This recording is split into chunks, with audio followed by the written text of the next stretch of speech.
Baiklah, materi selanjutnya tampil 10 judul dari modul studi Al-Quran. Kami persilakan kepada Saudara Farhan Syabani Melfi. Kepada Saudara Farhan Syabani Melfi, kami persilakan. Baiklah, di sini saya akan menjelaskan 10 judul, yakni judul yang pertama Asbabun Nuzul dan atensinya dalam memahami makna Al-Quran.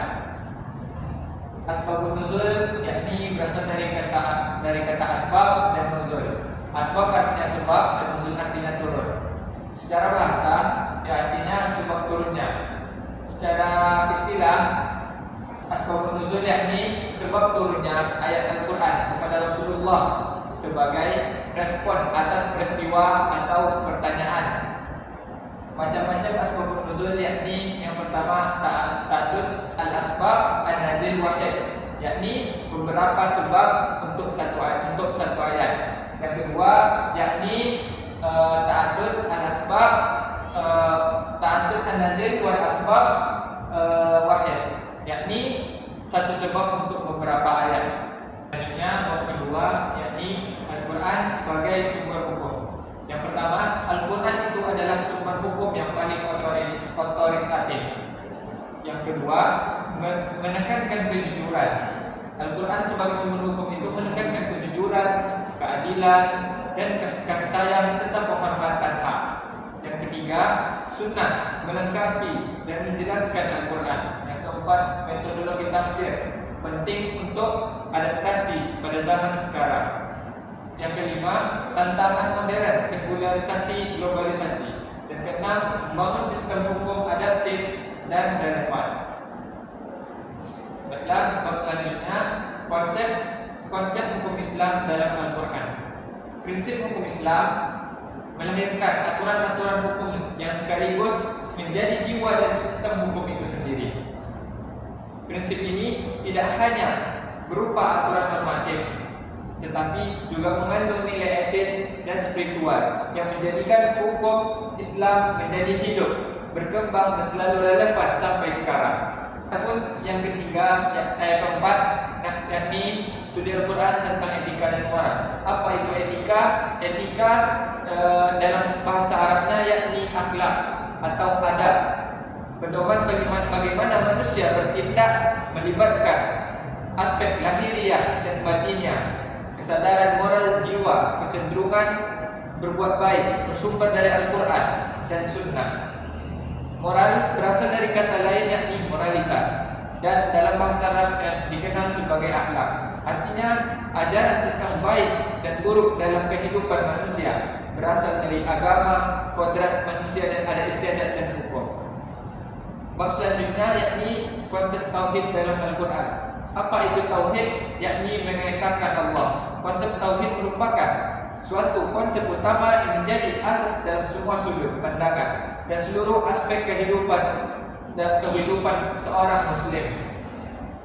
Tauhid berasal dari kata Arab yakni at-tauhid, yang artinya yang melambangkan kepercayaan monoteisme Islam yang mempercayai bahwa Tuhan itu nyata, bahwa Tuhan itu satu, yakni la ilaha illallah, tidak ada Tuhan yakni selain Allah. Selanjutnya konsep keadilan dan perspektif Al-Quran.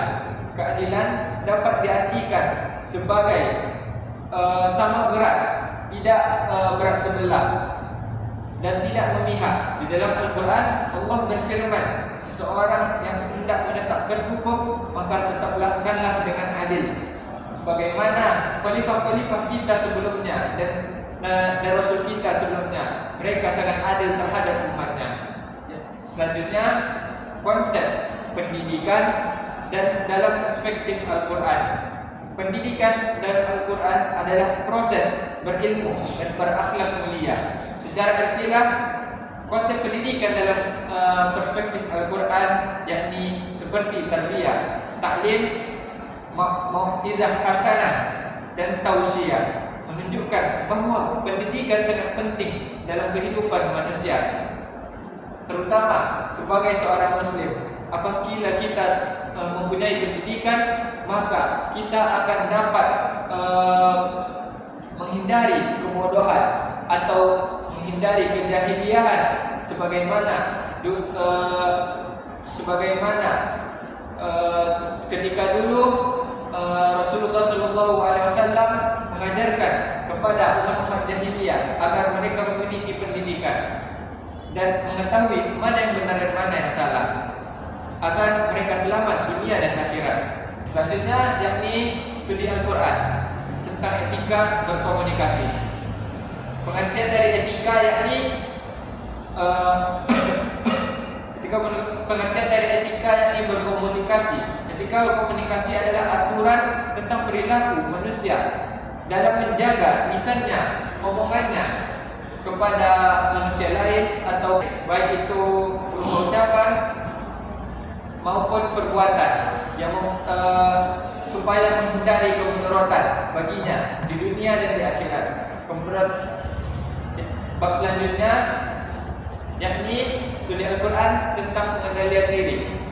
Pengertian dari pengendalian diri yakni mampu mengontrol nafsu, emosi, kemampuan untuk mengendalikan perilaku kita, kemampuan untuk mengantisipasi peristiwa yang akan terjadi, serta kemampuan untuk membuat keputusan dari diri kita sendiri. Baiklah, bab yang terakhir yakni mukjizat dan ijaz dalam Al-Quran. Apa itu mukjizat? Yakni sebuah kejadian luar biasa, tentangan dalam tradisi, khawarij al-adat yang dikutip oleh Nabi sebagai bentuk bahwa ajarannya adalah benar. Dan apa pula itu ijaz? Ijaz adalah keistimewaan Al-Quran dan tidak dapat dipublikasikan atau disamai oleh manusia karena keindahan dan susunan maknanya. Mungkin itu saja dapat saya sampaikan. Lebih kurang saya mohon maaf. Saya kembalikan kepada moderator. Baiklah, terima kasih kepada pemateri yang telah menyampaikan 10 judul dari modul studi Al-Quran. Selanjutnya sesi tanya jawab. Adapun pertanyaan pertama itu dari saya sendiri, yaitu saya ingin bertanya apa pengertian studi Al-Quran tentang pengendalian diri yang terdapat pada modul studi Al-Quran kita. Baiklah, saya akan menjawab pertanyaan dari Kanda, yakni apa yang dimaksud dengan pengendalian diri. Arti dari pengendalian diri adalah kemampuan untuk mengontrol nafsu, emosi, dan kemampuan juga kita untuk mengendalikan perilaku impulsif kita, kemampuan untuk mengantisipasi peristiwa yang akan terjadi, kemampuan juga untuk membuat keputusan.